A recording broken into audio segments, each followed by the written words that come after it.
This is breaking news. OJ Simpson has passed away after a battle with cancer.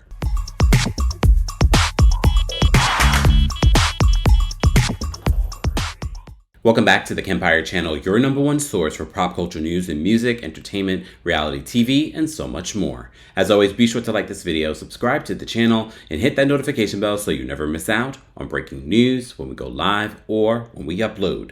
So TMZ is reporting that OJ Simpson, who, as you know, was an NFL star, but then made headlines with the death of his ex-wife, Nicole Brown Simpson, and Ron Goldman. So this is what TMZ is reporting. They said OJ Simpson, one of the most infamous high-profile Americans of all time, is dead after a cancer battle.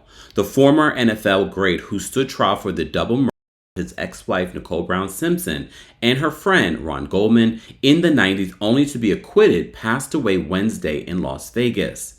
This is according to his family.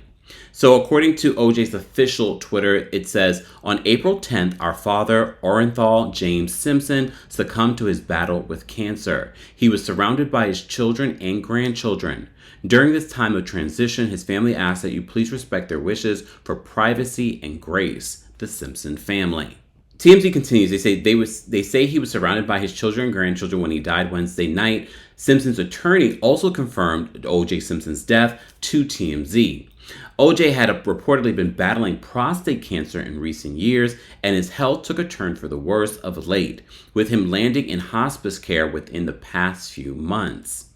Word about OJ's cancer diagnosis, according to TMZ, first made the rounds in February when a local outlet reported it, although the details were hazy. As was OJ's response to the news at the time, when he denied that he was in hospice, but he didn't address the cancer report. TMZ says adding to the mystery was the fact that OJ actually touched on a cancer diagnosis in 2023 in a video he posted on X, when he said he'd caught some form of cancer but suggested that he had beaten it. In any case, the cancer came back and claimed his life about a year later. So TMZ has some photos of OJ, and back in early January, they said OJ had been looking frail in the lead up to his passing, including during an outing in January when he was spotted using a cane.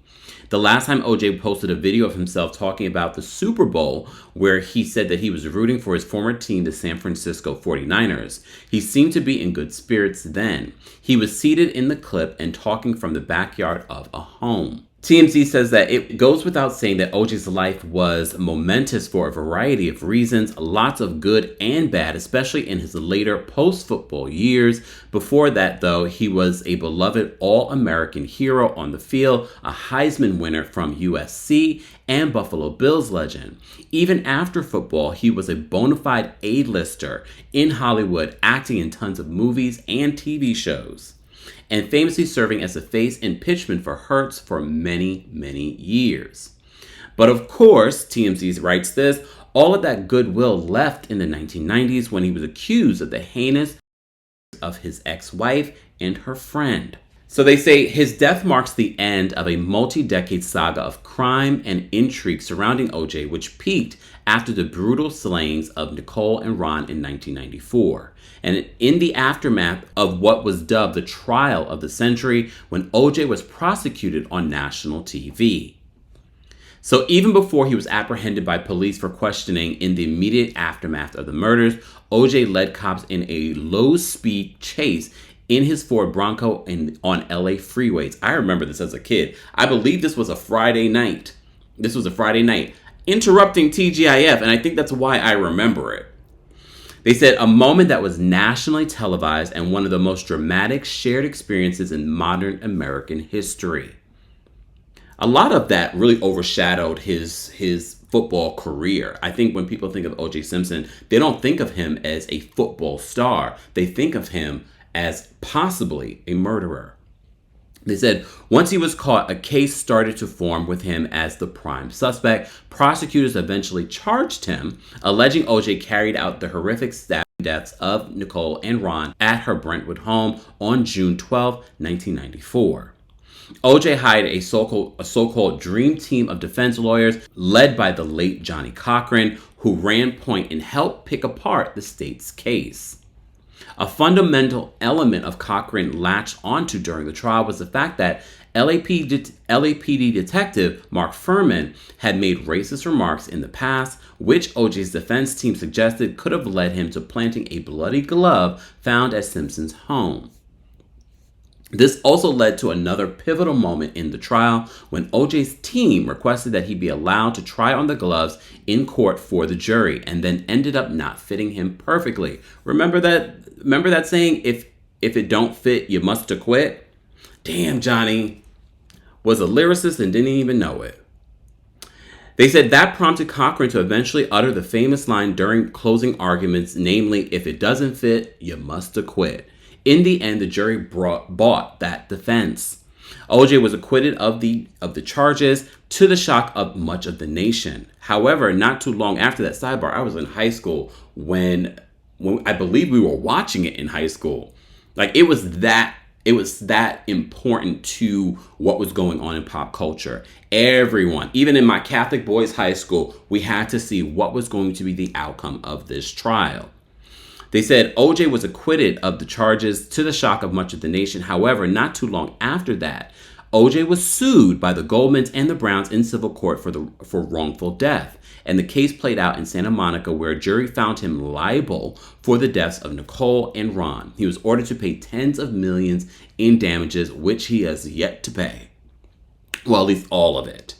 So despite being dogged by the families for the money, OJ mostly avoided paying the judgment and eventually fled Los Angeles and settled in Las Vegas, where other legal troubles started to find him, including tax woes and eventually another criminal case. Some people say that was his karma, and that's why he ended up in prison for basically stealing back his own memorabilia.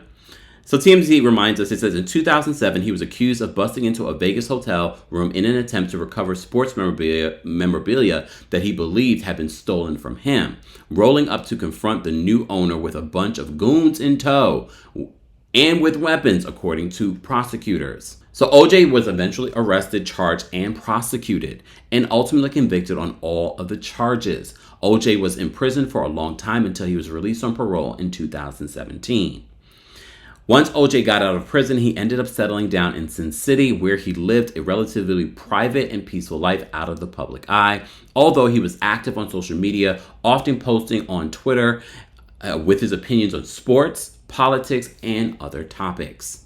So TMZ sums this up by saying, of course, his reputation was completely destroyed by then, partially because many believe he actually confessed to the 94 in a book and subsequent interview he did in 2000, touting it as hypothetical, plus everything else that had transpired over the years.